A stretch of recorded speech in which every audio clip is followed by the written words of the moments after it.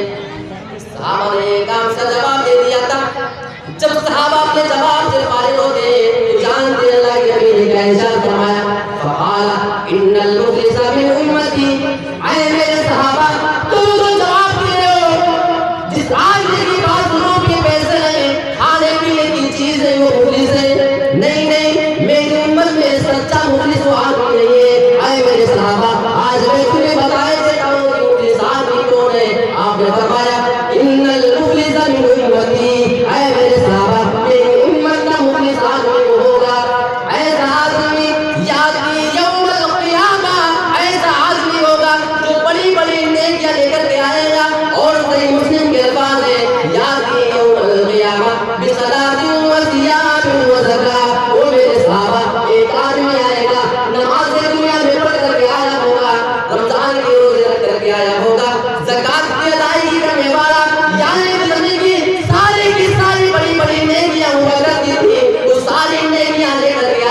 आदमी के मुंह पर सामने इल्जाम लगाया हो, 5 चीजें ला कर दुनिया में भाई गाली दी होगी, किसी के ऊपर इल्जाम लगाया होगा। वअकल माल हादा, आए मेरे सहाबा, मेरी उम्मत का मुखलिसान भी वो होगा नमाज है, रोजा है, ज़कात है। किसी को गाली दी, किसी पे इल्जाम लगाया है, दुनिया में किसी आदमी का माल लूट करके उस आदमी ने खाया है, वह सफका कमा हादा, दुनिया में किसी आदमी का मर्डर करके आया होगा, किसी का खून बहाया होगा, किसी की गर्दन मारी होगी, किसी का मर्डर किया होगा, वज़रबा हादा, और दुनिया में वह आदमी किसी को मार करके आया होगा। ये 5 चीजें अल्लाह के नबी ने इरशाद फरमाई है।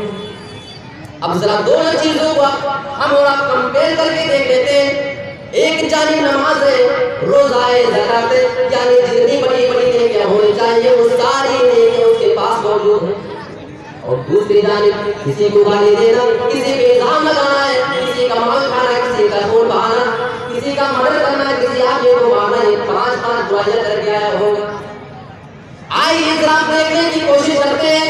या अल्लाह ये तो बड़ा नेक आदमी हुआ करता था दुनिया के अंदर, नमाज पढ़ने वाला है, तहज्जुद की नमाज पढ़ने वाला फरमाया है, ऐसा आदमी आएगा नमाज रोजा सारी चीजें लेकर के आएगा, लेकिन सही मुस्लिम के अल्फाज है जूता जो भी काम दुनिया में किसी आदमी के साथ किया होगा सारे लोगों को लाया जाएगा और अल्लाह के नबी ने इरशाद फरमाया है उस आदमी की सारी नेकियों को उठाया जाएगा। जूता हादा मिन हसनाती व हादा मिन हसनाती, फला आदमी को इसकी नेकियां दी जाएंगी और फला आदमी को इसकी नेकियां दे दी जाएंगी। यानी जितने लोगों के ऊपर इसके मामला दुनिया में हुआ करते थे सारे के सारे लोगों को इसकी नेकियां उठा करके बांटी जाएंगी। आप और फिर इस आदमी से बात नसीब अल्लाह की कसम कोई हो नहीं सकता है कि सारी की सारी नेकियां लेकर के पहुंच जाएगा। एक बात आप ध्यान दीजिए, नेकियां करना एक तो वैसे मुश्किल काम है और दुनिया से क़यामत के दिन वहां से सलामत नेकियों को लेकर के चला जाना ये उससे भी ज्यादा मुश्किल काम है। और ये आदमी तो ऐसा होगा जो नेकियां किया भी है और सारी की सारी नेकियां लेकर पहुंचा भी है, लेकिन बदनसीब इतना बड़ा है कि इसकी नेकियां दूसरे लोगों में भाग भी जा रही है। अभी तो इसकी नेकियां भागी जा रही है और हदीस का ये जो बात इतने ज्यादा खतरनाक है मेरे भाइयों के हमारे कान खोलने के लिए काफी। इस हदीस को सुनने के बाद हमारे और आपके रोने भी खड़े होने चाहिए। आपने फरमाया सही मुस्लिम के अल्फाज है फइन फनियत हसनातु, अगर उस आदमी की नेकियां खत्म हो जाएंगी यानी उसकी नेकियां सारे के सारे लोगों को बांटा जाएगा। जितने भी लोगों के साथ उसकी दुनिया में मामला हुआ करते थे सारे के सारे लोगों को उसकी नेकियां उठा करके बांटी जाएंगी। और हदीस के बाद फइन फनियत हसनातु, अगर उस आदमी की नेकियां खत्म हो जाएंगी। अब आप सोचेंगे अल्लाह फिर क्या होने वाला है? अभी तो इसकी सारी नेकियां बांट दी गई है, अभी सारे के साथ कौन सा अंजाम होने वाला है? आपने ऐसा फरमाया उखिदा मिन खतायाहुम, सारे लोगों के गुनाहों को उठाया जाएगा, सारे लोगों के गुनाहों को, उनकी खताओं को, उनकी गलतियों को उठाया जाएगा। फतुलिहत अलैहि, सारे लोगों के गुनाहों को उठा करके उस आदमी के ऊपर डाला जाएगा। आप सोचिए ऐसा इतना बड़ा काम, यहाँ तो नेकियां सारी की सारी बढ़ चुकी है, अब उसके झोले में नेकी नाम की कोई चीज नहीं और ऊपर से इस आदमी के ऊपर सारे लोगों के गुनाह उठा करके डाले जाएंगे। अब इसका अंजाम क्या होगा? अंजाम के बारे में मेरे भाई हम अपनी ज़बान से कुछ ना कहेंगे, बस अल्लाह के नबी ने इरशाद फरमा दिया है फतुलिहत अलैहि, जब सारे लोगों के गुनाहों को इस आदमी के ऊपर डाल दिया जाएगा तुम्मा तुलिहत अन्नार, फिर उस आदमी को उठा करके जहन्नम के अंदर डाला जाएगा।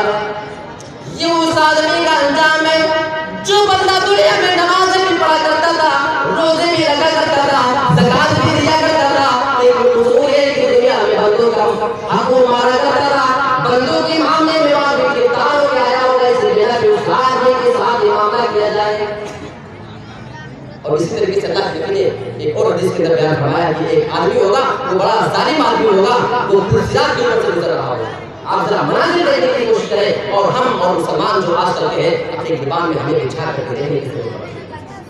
अल्लाह के नबी साथ फरमाया चला जा रहा होगा जालिम आदमी, पीछे से मजलूम आ जाएगा, पकड़ लेगा पीछे से और उसको दुनिया में किए सारे के सारे जुल्म याद दिला देगा। जब आदमी देखे जाए कौन आ गया, अरे तो वही आदमी है जिसने दुनिया में जुल्म क्या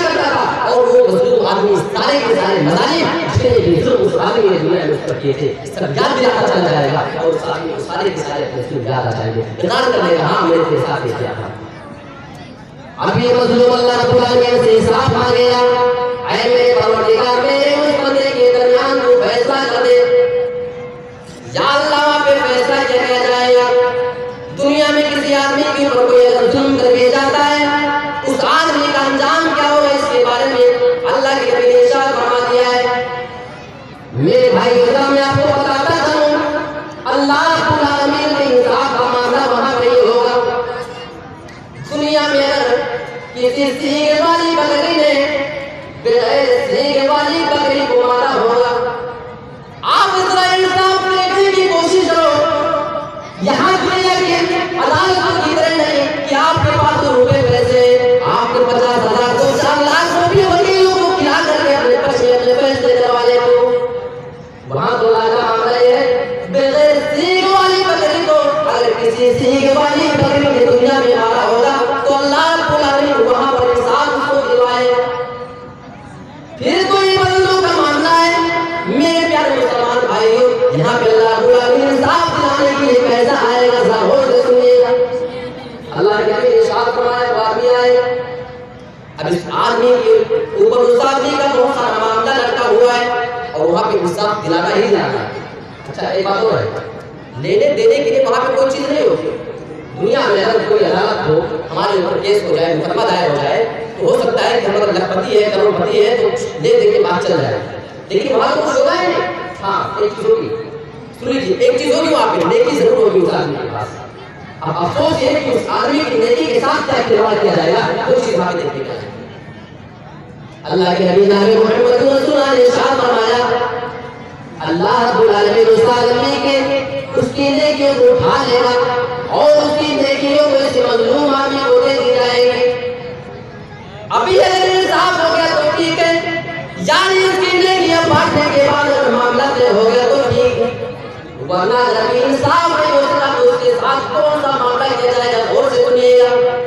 अभी भी अगर इंसाफ नहीं हो सका है, अल्लाह के नबी जनाब मोहम्मद रसूलुल्लाह ने इरशाद फरमाया है उस मजलूम आदमी के ऊपर से गुनाहों को उठाया जाएगा, उस आदमी के ऊपर से खताओं को उठाया जाएगा और उस जालिम के ऊपर इसकी सारी की सारी गलतियों को उसके गुनाहों को उठा कर उस पे डाला जाएगा और फिर उस आदमी को घसीट करके जहन्नम में डाला जाएगा। यहाँ तो पहले नेकी उसकी उस आदमी को दे दी गई और जब उसके पास कोई नेकी नहीं बची है तो उस आदमी के सारे गुनाह इस आदमी के ऊपर डाल दिए गए। उस आदमी का अंजाम जाहिर सी बात है ठिकाना हो सकता है। अब आजकल अगर आप ये सोच रहे हो आपके दिमाग में अगर ये गलतफहमी पाई जा रही है कि दुनिया में तो हमारे बड़े सारे मुकदमात हुए हैं, हम पर 10-15 केस चले हैं, लेकिन आज तक किसी केस को हारा नहीं है। बड़े से बड़े वकील से हमारी पहचान है, बड़े से बड़े जजों से हमारी पहचान है, हम लाख रुपया दे करके करोड़ दे करके उसकी जबान खामोश करा लेते हैं, उसकी कलम को अपने हाथ में चलवा लेते हैं क्योंकि हम बड़े मालदार हैं। आइए जरा क़यामत के बारे में देखते हैं क्या दुनिया की तरीके से हमारे अपने वहाँ भी फैसले करके लाएंगे। दुनिया में सबसे ज्यादा पहचान हमारी है, बड़े बड़े वकीलों से पहचान है और बड़े बड़े जजों को दुनिया में खरीदा जा सकता है। क्या क़यामत के दिन अल्लाह ऐसा कोई सिस्टम तुमने बनाया है वहाँ भी किसी वकील को खरीदा जा सकता है? अल्लाह क्या वहाँ पे किसी भी जज को खरीदा जा सकता है? आइए इसके बारे में देख लेते। एक आदमी अल्लाह के नबी के पास आया, अल्लाह के नबी मेरे कुछ गुलाम हैं, कुछ मेरे मजदूर हैं, गुलाम हैं, और जब मेरे काम में कुछ काम और करते हैं तो कभी कभी कोताही कर जाते हैं, कभी बदसलूकी कर जाते हैं, तो कभी कभी उनको मैं सजा भी दे दिया करता हूँ, अल्लाह से मारा करता हूँ उनको। मैं आपसे जानना चाहता हूँ कि मेरे साथ और गुलामों के साथ इंसाफ कैसे अल्लाह क़यामत के दिन करेगा? ये उस आदमी ने सवाल कर लिया सारे अल्लाह के नबी ने फरमाया तुम्हारे गुलामों को बुलाया जाएगा, तराजू के एक पलड़े में उनकी सारी कमियों को सारे उनकी जो कोताहियां हुआ करती उसको रखा जाएगा और दूसरे पलड़े में तुमने जो उसकी बिना की सजा दी है, जो मारा है, उस मार को उस सजा को रखा जाएगा। अगर तुम्हारी मार और तुम्हारी पिटाई गुलामों की कमी और कोताही से अगर कम निकल जाए, यानी जितना मारना चाहिए था तुमने उनको सजा नहीं दी, कम मारा तुमने, इसकी बिना पे जानते हो मेरे सहाबी तुम्हें ऐसी सूरत में अल्लाह रब्बुल आलमीन का सवाब से नवाजेगा। तुमने उनकी पिटाई कम की, इस बिना पे तुमको सवाब दिया जाएगा। और अल्लाह के नबी जनाब मोहम्मद रसूलुल्लाह ने इरशाद फरमाया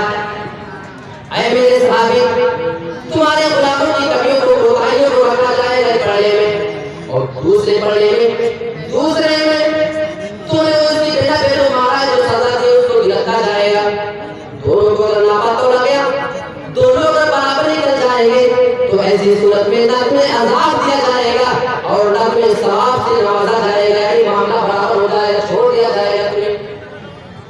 ये दूसरी चीज होगी। तीसरे नंबर पे अल्लाह के नबी ने इरशाद फरमाया है, आए मेरे सहाबे रसूल, तीसरा मामला ये होगा, तेरे जितने भी गुलाम थे सारे के सारे गुलामों की कमियों को कोताहियों को रखा जाएगा तराजू में। और दूसरे पड़े में उसकी बिना पे तुमने जो मारा है, जो सजा दी उसको भी रखा जाएगा। अगर तेरी सजा तेरे गुलामों की कमी से कोताही से ज्यादा निकल जाएगी, यानी जितनी उन्होंने कमी की कोताही की, अगर तुम उनको ज्यादा मारा होगा तो जानते हो जितनी तुम्हारी मार ज्यादा होगी उसी हिसाब से अल्लाह रब्बुल आलमीन तुम्हें अज़ाब देगा, सजा से तुमको दो चार करेगा। सहाबी रसूल ने सुना, ऐ अल्लाह के नबी, या क़यामत के दिन इस तरीके से नाप करके हिसाब दिया जाएगा। चीख करके रोने लगे, कोने में खड़े होकर के आंसू गिराने लगे और चीख करके दाढ़े मार करके रोने लगे। अल्लाह के नबी जनाब मोहम्मद रसूलुल्लाह ने देखा, आपने पूछा मेरे साथ रोने की क्या जरूरत है, क्या तुमने कुरान नहीं पढ़ा है? ये सारी की सारी चीजें अल्लाह रब्बुल आलमीन कुरान में इरशाद फरमा रहा है। मेरे भाइयों, कुरान की आयतें सुन ले, क्या कभी शायद करने की गौर करने की कोशिश की? आज हमारे मामले दुनिया में न जाने कितने लोगों से कैसे हो जाते हैं। आज हमारे मामले दुनिया में रात से पड़े हुए गाँव में शायद कोई ऐसा आदमी हो जो हमारे ऊपर जिसका मामला हो, मेरे भाइयों ये मामला क़यामत के दिन लेकर के जाएंगे। तो आइए आयत की रोशनी में अपने अमाल को देखने की कोशिश करें। अल्लाह के नबी ने फरमाया, अल्लाह रब्बुल आलमीन कुरान में फरमा रहा है इसी चीज के मुताबिक, वनज़ुल मवाज़ीन अल-क़िस्त लियौमिल क़ियामह। ऐ मेरे सहाबी, अल्लाह रब्बुल आलमीन तो कुरान मजीद के अंदर इरशाद फरमा रहा है, क़यामत के दिन में तराजू को इंसाफ के साथ कायम करेंगे। माफ करना, ये दुनिया के दोगले जज और दोगले वकील नहीं, वहाँ पे अल्लाह इंसाफ को कायम करेगा, वहाँ पे इंसाफ के साथ तराजू अल्लाह रखेगा। अब जो हमारे आपके ज़हन में सवाल है कि वहाँ पे कुछ होगा 19-20 नहीं, तो इसका जवाब आपको मिल जाना चाहिए। वहाँ पे अल्लाह इंसाफ करने आएगा, दुनिया का ना कोई जज होगा और दुनिया का कोई वकील वहाँ पे आपके हक में फैसला करने आएगा। और अल्लाह रब्बुल आलमीन ने इरशाद फरमाया, फला तुज़लमु नफ्सुन शैअन। जब अल्लाह रब्बुल आलमीन इंसाफ के साथ तराजू को कायम कर देगा, अल्लाह ने फरमाया किसी भी आदमी पे कोई जुल्म नहीं किया जाएगा, किसी भी बंदे पे जर्रा बराबर भी कोई जुल्म नहीं किया जाएगा। फला तुज़लमु नफ्सुन शैअन। आपको से अल्लाह दुनिया में अगर कोई थोड़ा सा मामला हो गया हो तो थोड़ी सी तो बात है, एक आध बालिश जमीन किसी की मारिए, एक आध हत्ता, एक आध लट्टे, एक आध जमीन किसी की मारिए, तो क्या तुम आप उसको पेश कर देगा? आइए मेरे भाइयों, कुरान में इसका जवाब भी मिलता है। अल्लाह रब्बुल आलमीन ने फरमा रहा है, वइन कान मिस्काला हब्बतिन मिन खर्दलिन अतैना बिहा। ओ मेरे बंदो, दुनिया में अगर तुम्हारे मामले, अगर तुम्हारे कोई मामले राई के दाने के बराबर भी होंगे, राई के दाने के बराबर भी तुम अगर कोई काम करके आओगे, मेरे बंदो उस काम को भी तुम्हारे सामने ला करके हाजिर कर देंगे। और आप अगर ये सोचो, या अल्लाह, अगर दुनिया में हम बहुत सारे वकीलों को खरीदा करते थे, क्या वहाँ पे ऐसा कोई इंतजाम है हमें रुपया दे दे, पैसा दे दे, बहुत मालदार बना दे, वहाँ भी जजों को खरीदे? आई इसका जवाब अल्लाह कुरान में देता है, वकफा बिना हासिबीन। ओ मेरे बंदो, वहाँ पे इंसाफ करने के लिए हम आएंगे, यानी किसी आदमी को कोई इंसाफ के लिए नहीं दिया जाएगा। मेरे बंदो, वहाँ पे इंसाफ करने वाले हम ही आएंगे, यानी जब अल्लाह रब्बुल आलमीन इंसाफ करने के लिए आएगा, मेरे भाई को जर्रा बराबर किसी आदमी को कोई जुल्म नहीं किया जाए। बहुत मुख्तसर करके बात खत्म कर रहा हूँ क्योंकि बहुत सारे खबर की बताएगा वक्त तेरा कम है। एक मिसाल मैं आपको देता हूँ बड़ी जबरदस्त, जिससे हमारे और आपकी जिंदगी में हमें सुधार पैदा करने का इंशाअल्लाह मौका मिलेगा। एक बार एक इंजीनियर था, जरा गौर से सुनिएगा। इंजीनियर वो 15वीं मंजिल पे खड़ा हुआ था, बिल्डिंग बन रही थी, 15वीं मंजिल पे खड़ा था। उसका एक लेबर जो लेबर होता है मिस्त्री, वो बिल्कुल नीचे खड़ा हुआ था, उसके सामने बिल्कुल वो 15वीं मंजिल पे है, वो नीचे खड़ा हुआ था। अब ये लोग ऊपर उसको बुला रहा है, 15 मंजिल से आवाज दे रहा है, लेकिन सुन रहा है 15 मंजिल से खड़ा, उसके पास आवाज आने वाली है, बुला रहा है लेकिन आ रहा है। तो इस इंजीनियर ने क्या सोचा कि इसको कैसे बुलाएं? अपनी जेब से 10 का डॉलर निकाला और उस आदमी के बगल में गिरा दिया जो मिस्त्री मजदूर था, जिसको बुलाना था, कि अभी जब गिराएंगे इसके पास और जब देखेगा कि कुछ गिरा है तो ऊपर शायद देख लेगा। उसने बिल्कुल उसके बगल में गिरा है। अब जैसे इसने देखा कि कुछ गिरा है तो देखा है इनको डाला नहीं, तो रुपया पैसा है चुपचाप जेब में डालिए, कहाँ से आ गया। अब ना ऊपर देखने वाला पैसा मेरा जेब में डाले ऊपर देखेंगे। अभी देखा जी वाला मैंने पैसा इसलिए नीचे फेंका है, डाला इसलिए फेंका है ताकि वो देखने के बाद जो है ऊपर को देखेगा। सोचा कि आप दूसरा डाला फेंक देंगे, इसका पैगाम देखिए। अब उसी दिन मैंने दूसरा डाला नीचे गिराया, दूसरे डाला वो जैसे मजदूर ले जाएगा ये मसला है, उसको भी उठा के जेब में डाल दिया। अब वो चीजें परेशान हो गया, ये क्या है। अब किसी आदमी को हम भेज भी नहीं सकते, कोई हमारे पास है भी नहीं अभी और लिफ्ट भी नहीं है, 15 मंजिल के नीचे कैसे आएंगे जाएंगे, इसको क्या करें। अब इंजीनियर ने सोचा कि इसको किस तरीके से बुलाया जाए। इंजीनियर ने अपना दिमाग लगाया कि इसके पास हमने डॉलर फेंका हुए, डॉलर को उठा करके अपनी जेब में डालने जा रहा है। डॉलर पाने के बाद और वो ठेला उस आदमी के बगल में जाता है। अब जैसे दोनों अब जैसे ठेला इसके पास जब गिरा तब ऊपर देखा कौन फेंका, तब वो देखा तब से डाला फेंका हुआ जेब में डाला जा रहा है, नहीं फेंक के बता रहा हूं चल बड़ा। तो आप कहेंगे कि इससे हमें क्या पैगाम देना चाहिए। मेरे मुसलमान भाइयों, मैं इस वाक़े के जरिए से, इस आयत के जरिए से आपको ये बताना चाहता हूँ, जब तक उस आदमी के पास में इंजीनियर रुपये पैसे फेंक रहा था, वो आदमी डॉलर को चुपचाप जेब में डाले जा रहा था, ऊपर नहीं देख रहा था। याद है जब कोई फायदे वाली चीज मिल रही थी जेब में डाल रहा था, ऊपर नहीं देख रहा था, इंजीनियर की जान नहीं। मेरे मुसलमान भाइयों, हमारा मामला इसी तरह बना है। जब अल्लाह रब्बुल आलमीन ऊपर से नेमतें हमारे ऊपर बरसाता है तो उसको तो हम लेते हैं, अपनी जिंदगी में इस्तेमाल करते हैं, लेकिन अपने रब की जानिब कभी भी पर करके देखते नहीं। और इन नेमतों के बीच में जब अल्लाह रब्बुल आलमीन हम मुसलमानों के ऊपर कोई भी मुसीबत परेशानी डाल देता है, कोई भी बीमारी भेज देता है, कोई परेशानी किसी तकलीफ से दो चार कर देता है, तब ऐसे मौके पे हमारी नजर भी आसमान में उठने लगती है और हमारे सारे हाथ भी आसमान की जानिब उठने लगते हैं। बस यही मिसाल हमारे और आपकी जिंदगी की है।